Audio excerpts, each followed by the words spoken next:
ये दुनिया, जैसा कि हम इसे जानते हैं, एक बड़े बदलाव से गुजर रही है।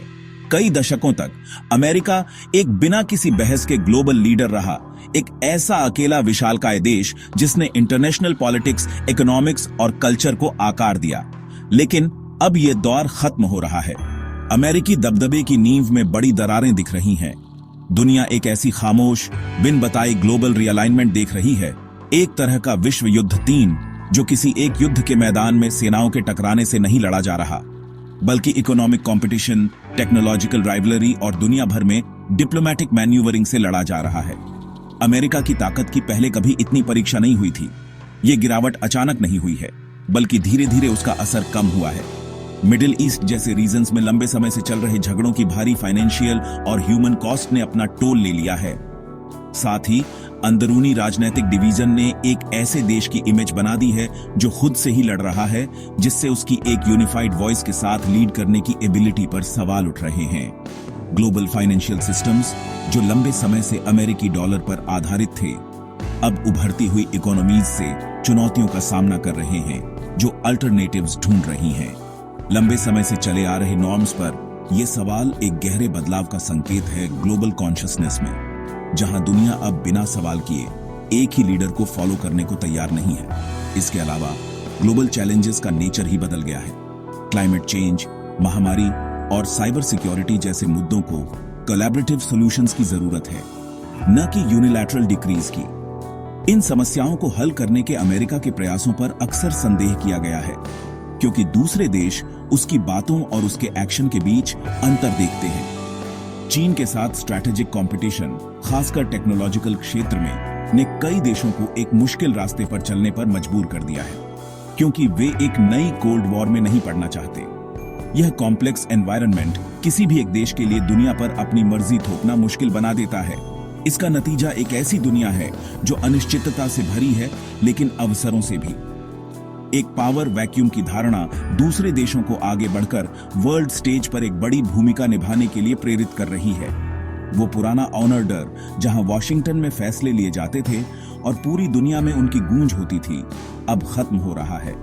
ग्लोबल हिस्ट्री में एक नया चैप्टर लिखा जा रहा है, जहां पावर ज्यादा बंटी हुई है और असर केवल ताकत से नहीं, बल्कि पार्टनरशिप और परसुएशन से कमाया जाता है। यह ट्रांजिशन एक युग के अंत और पूरे इंटरनेशनल कम्युनिटी के लिए एक चुनौतीपूर्ण फिर भी रोमांचक नए युग की शुरुआत का प्रतीक है। जैसे जैसे अमेरिकी यूनिपोलैरिटी का साया हट रहा है, दुनिया अराजकता में नहीं डूब रही है, बल्कि यह खुद को एक मल्टीपोलर सिस्टम में फिर से व्यवस्थित कर रही है। यह नई संरचना कई महत्वपूर्ण पावर सेंटर्स के उदय से परिभाषित होती है, जिनमें से प्रत्येक के अपने हित, ताकत और भविष्य के लिए विजन है। संयुक्त राज्य अमेरिका एक फॉर्मिडेबल खिलाड़ी बना हुआ है, लेकिन अब यह कई प्रमुख ध्रुवों में से एक है। इसके साथ ही चीन एक सीधा आर्थिक और सैन्य प्रतिद्वंद्वी के रूप में उभरा है, जो बेल्ट एंड रोड इनिशिएटिव जैसे महत्वाकांक्षी प्रोजेक्ट्स के माध्यम से एशिया, अफ्रीका और उससे आगे इन्फ्लुएंस फैलाने के लिए अपने विशाल संसाधनों का उपयोग कर रहा है। साथ ही रूस अपने रणनीतिक हितों पर जोर देना जारी रखे हुए है, खासकर पूर्वी यूरोप में, दुनिया को अपनी सैन्य क्षमताओं और अपने विशाल ऊर्जा भंडार की याद दिलाते हुए। यह सक्रिय रूप से पश्चिमी नेतृत्व वाले ऑनर्डर को बाधित करने और अमेरिकी इन्फ्लुएंस का मुकाबला करने वाले गठबंधन बनाने की कोशिश करता है। लेकिन इस नए युग की कहानी सिर्फ अमेरिका, चीन और रूस के बारे में नहीं है। मध्य पावरियों का एक विविध समूह भी उभर रहा है, जो एक बड़ी शक्ति के खेल में सिर्फ प्यादे बनने से इनकार कर रहा है। ब्राजील, तुर्की और सऊदी अरब जैसे देश इंडिपेंडेंट फॉरेन पॉलिसियां अपना रहे हैं, अपने राष्ट्रीय हितों को अधिकतम करने के लिए अपने संबंधों को कुशलता से संतुलित कर रहे हैं। यह बदलाव पारंपरिक पश्चिमी ढांचे के बाहर मौजूद अलायंसों के बढ़ते महत्व में सबसे स्पष्ट रूप से परिलक्षित होता है। ईरान, मिस्र और यूएई जैसे देशों को शामिल करने के लिए ब्रिक्स समूह का विस्तार एक ऐतिहासिक विकास है। यह ब्लॉक सिर्फ एक चर्चा का मंच नहीं है, यह प्रमुख उभरती हुई इकोनॉमियों द्वारा समानांतर वित्तीय और राजनीतिक संस्थान बनाने का एक ठोस प्रयास है। स्थानीय मुद्राओं में व्यापार को बढ़ावा देकर वे अमेरिकी डॉलर की सर्वोच्चता को सीधे चुनौती दे रहे हैं और वैश्विक शासन के लिए एक वैकल्पिक वास्तुकला का निर्माण कर रहे हैं, जो उनके सामूहिक भार को बेहतर ढंग से दर्शाता है। इस जटिल और गतिशील दुनिया में इन्फ्लुएंस अब जीरो सम गेम नहीं है। देश ओवरलैपिंग और कभी-कभी विरोधाभासी गठबंधन बना रहे हैं। उदाहरण के लिए, एक देश एक मंच पर संयुक्त राज्य अमेरिका का सुरक्षा भागीदार हो सकता है, जबकि दूसरे में चीन और रूस के साथ सहयोग कर सकता है। कूटनीति का यह जटिल नृत्य कौशल दूरदर्शिता और राष्ट्रीय प्राथमिकताओं की स्पष्ट समझ की मांग करता है। मल्टीपोलर दुनिया निरंतर बातचीत और पुनर्गठन की दुनिया है, जहां संवाद और आपसी सम्मान सैन्य शक्ति की तुलना में अधिक मूल्यवान मुद्राएं बन रहे हैं। यह कई आवाजों की दुनिया है, न कि सिर्फ एक की। इस ग्लोबल रीशफल के बीच भारत एक प्रमुख आवाज और एक पिवटल खिलाड़ी के रूप में उभर रहा है। इसका उदय आक्रामकता या हेजेमोनिकल एम्बिशंस पर आधारित नहीं है, बल्कि तेजी से हो रहे इकोनॉमिक ग्रोथ, एक वाइब्रेंट डेमोक्रेसी और सिद्धांतों पर आधारित इंडिपेंडेंट फॉरेन पॉलिसी की मजबूत नींव पर है। दुनिया की सबसे तेजी से बढ़ती प्रमुख अर्थव्यवस्था के रूप में भारत अगले कुछ सालों में तीसरी सबसे बड़ी अर्थव्यवस्था बनने की राह पर है।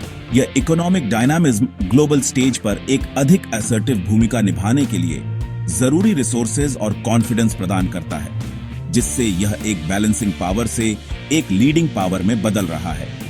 भारत का डिप्लोमैटिक इन्फ्लुएंस उसकी इकोनॉमिक ताकत के साथ साथ बढ़ा है।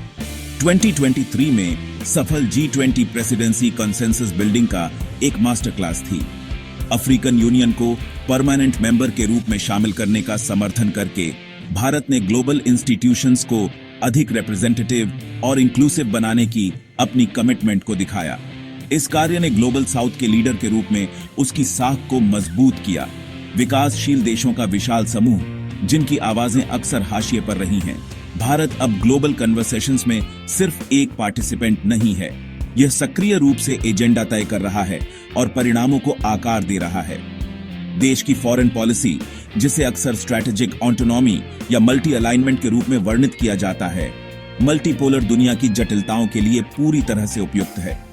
भारत कॉम्पिटिटिव पावर ब्लॉक्स के साथ अपने संबंधों को कुशलता से नेविगेट करता है। यह एक फ्री और ओपन इंडो पैसिफिक सुनिश्चित करने के लिए क्वाड के माध्यम से संयुक्त राज्य अमेरिका, जापान और ऑस्ट्रेलिया के साथ अपनी स्ट्रेटेजिक पार्टनरशिप को मजबूत करता है।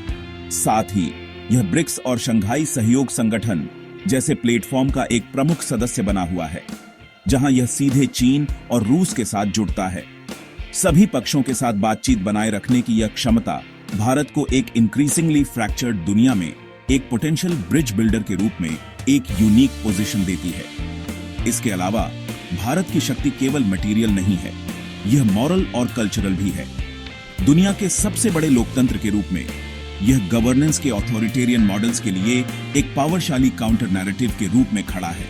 इसका वास्ट डायस्पोरा, आईटी और स्पेस एक्सप्लोरेशन जैसे सेक्टर्स में टेक्नोलॉजिकल प्रोग्रेस और समृद्ध सांस्कृतिक विरासत सभी इसकी बढ़ती सॉफ्ट पावर में योगदान करते हैं। महामारी के दौरान दुनिया को वैक्सीन प्रदान करने से वैक्सीन मैत्री लेकर इंटरनेशनल सोलर अलायंस जैसी रिन्यूएबल एनर्जी पर ग्लोबल इनिशिएटिव्स का नेतृत्व करने तक भारत यह साबित कर रहा है कि यह एक जिम्मेदार ग्लोबल स्टेक होल्डर है जो कलेक्टिव गुड के लिए प्रतिबद्ध है। आगे देखें तो भारत सिर्फ नई विश्व व्यवस्था के अनुकूल होने के लिए ही नहीं, बल्कि उसके मुख्य आर्किटेक्ट्स में से एक बनने के लिए तैयार है। सवाल यह नहीं है कि भारत एक बड़ी शक्ति होगा या नहीं, यह तो पहले से ही एक हकीकत है। सवाल यह है कि वह किस तरह का नेता होगा। वैश्विक नेतृत्व के लिए भारत का मार्ग अतीत की पावरियों जैसा नहीं होगा। वह हावी होने की कोशिश नहीं करेगा, बल्कि आम सहमति बनाएगा। वह अपनी इच्छा थोपेगा नहीं, बल्कि उदाहरण के माध्यम से नेतृत्व करेगा। लोकतंत्र, विविधता और संवाद के मूल्यों का समर्थन करेगा।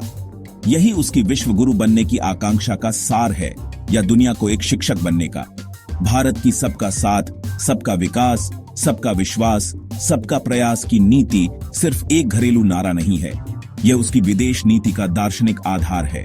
यह इस विश्वास को दर्शाता है कि वैश्विक प्रगति केवल सामूहिक प्रयास और साझा प्रॉस्पेरिटी के माध्यम से ही प्राप्त की जा सकती है। खुद को ग्लोबल साउथ की आवाज के रूप में स्थापित करके भारत यह सुनिश्चित कर रहा है कि अरबों लोगों की विकास प्राथमिकताएं वैश्विक एजेंडा के केंद्र में हैं।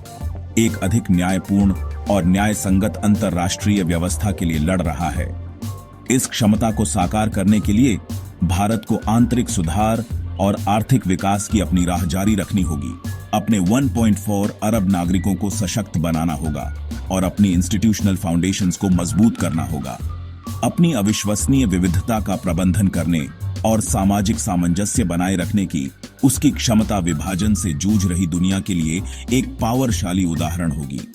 जैसे जैसे वह पश्चिम से पूर्व तक छोटे और बड़े देशों के साथ अपनी साझेदारी मजबूत करेगा, वह स्थिरता और सहयोग को बढ़ावा देने वाले संबंधों का एक जाल बुनना जारी रखेगा।